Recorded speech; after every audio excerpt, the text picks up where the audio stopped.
Hey everybody, it's Jose Luis Morales with Remax Gold Coast Realtors.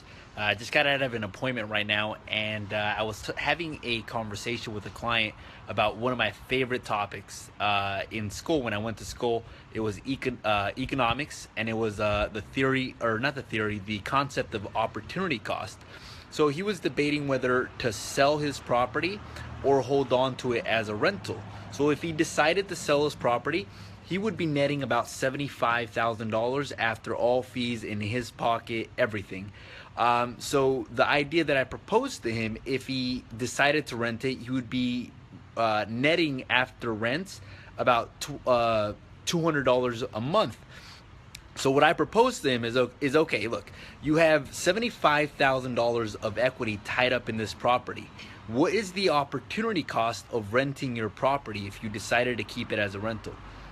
In the current situation, if you decided to keep it as a rental, you would be netting $200 a month of positive cash flow. If you took that $75,000 that you have tied up into this property, could you do something else with that money? For example, could you take those $75,000 and maybe buy another property like in Texas, pay it cash, and make a little bit more than $200 a month? And that's the concept of opportunity cost. So not only does that apply for money, is can I take this money and invest it somewhere else and earn a higher return on my money? But it also applies to your time. So it applies to money and time. So for example, the way that I look at it when it comes to time is what is the opportunity cost of me taking on a certain activity? For example, what is the opportunity cost for me taking on a certain activity? For example, let's say that I had a choice of washing my car. That for washing my car, I could pay somebody $20 in an hour, and it would probably take them about an hour to do so. So the only way that that would make sense for me would be if I earned less than $20 an hour. If I earn less than $20 an hour, then at that point, it would make sense for me to wash my own car. Now, if I made more, which I do, than $20 an hour, like let's say I made $30 or $40 an hour, it would make more sense to me to invest my energy in my career or my job, because I would actually be making a net loss on the property. I would be losing $20 in that hour that I invested in washing my car. So it applies to any sort of activity in life. So before you take on a certain activity, you have to ask yourself, does it make sense for me to invest my time in this activity, which is a $10 activity, when I make $20, $30 an hour? Or does it make more sense for me to delegate this activity into somebody else, pay them those $10, $20 that it costs, and me focus on the higher dollar activity? Because it doesn't make sense to really invest time into things that would cost you money. So for example, and I know that some people look at me like why wouldn't you wash your own car? Or why wouldn't you change your own oil? Or why wouldn't you input a listing on the MLS when I take a listing? Why don't I do any of that stuff?